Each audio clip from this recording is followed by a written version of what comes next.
Salut, c'est Hugo, j'en ai déjà parlé sur la chaîne. Depuis le mois d'août, la Terre vit en quelque sorte à crédit, c'est-à-dire qu'en seulement 7 mois, on a consommé toutes les ressources que la planète pouvait produire en un an. Alors on est dans une période où, en plus des crises politiques et économiques, les problèmes environnementaux se multiplient. Par exemple, je vous ai parlé du problème du plastique dans une autre vidéo et c'est évidemment dû à l'activité humaine. Tous ces problèmes, ils prennent une telle ampleur que pour certains, ceux qui croient à la théorie de l'effondrement, eh bien la fin du monde est proche. Début juillet, le Premier ministre Édouard Philippe a parlé de la théorie de l'effondrement dans un Facebook Live avec Nicolas Hulot. C'est pas le seul à en parler et c'est un terme qui est pas mal utilisé, notamment chez les scientifiques. Alors, dans cette vidéo, on va essayer de comprendre ce qu'est la théorie de l'effondrement et ce qu'elle implique. En fait, la théorie de l'effondrement, c'est l'idée d'un enchaînement de tout un tas de crises qui ont des conséquences importantes sur notre société et qui, à terme, pourraient conduire à la fin de l'humanité. Par exemple, aujourd'hui, on constate l'accélération de la disparition des espèces animales, le réchauffement climatique, la surpopulation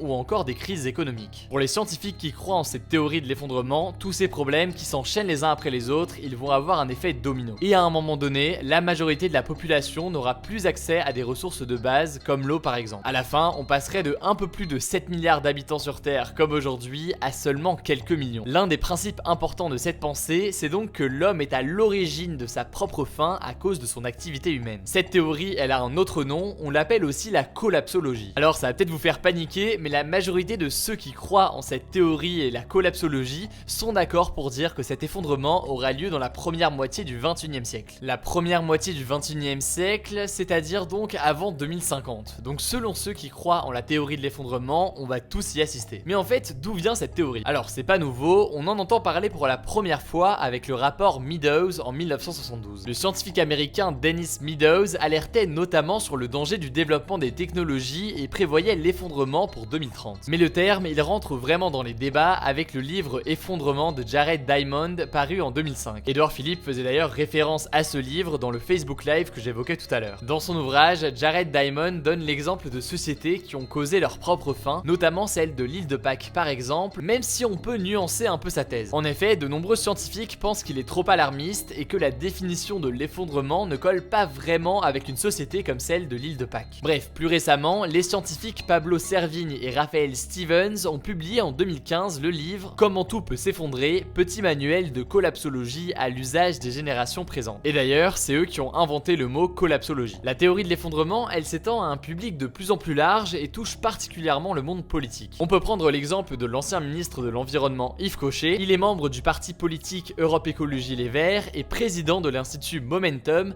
dont le but est d'alerter sur le risque d'un effondrement de notre société et de trouver des solutions pour l'éviter. Les partis écologistes ne sont pas les seuls à alerter sur l'effondrement, on l'a vu avec Édouard Philippe, même si les écologistes pour la plupart pensent que la politique menée par Édouard Philippe est très loin d'être suffisante, notamment en matière d'environnement. En tout cas, ça reste un sujet quand même assez méconnu par le reste de la population et relativement peu traité dans les médias. Alors, est-ce qu'on peut échapper à ce scénario catastrophe? Pour les scientifiques, la solution serait évidemment de réduire au maximum la pollution et ça passe par une remise en question de notre manière de consommer et de produire. Il faudrait par exemple développer massivement les énergies renouvelables comme l'énergie solaire ou encore développer le low-tech. Le low-tech, c'est de la technologie durable, des machines fabriquées à partir de matériaux recyclés par exemple. Mais on va éviter d'être trop pessimiste, pour d'autres il est encore possible d'éviter la catastrophe et la fin du monde, ce n'est pas pour maintenant. Et puis pour certains, ce danger d'effondrement de la société, ce n'est pas une mauvaise chose, ils voient ça plutôt d'un œil optimiste. C'est-à-dire pour faire simple, que la peur que provoque ce scénario catastrophe pourrait nous amener à vivre et produire autrement,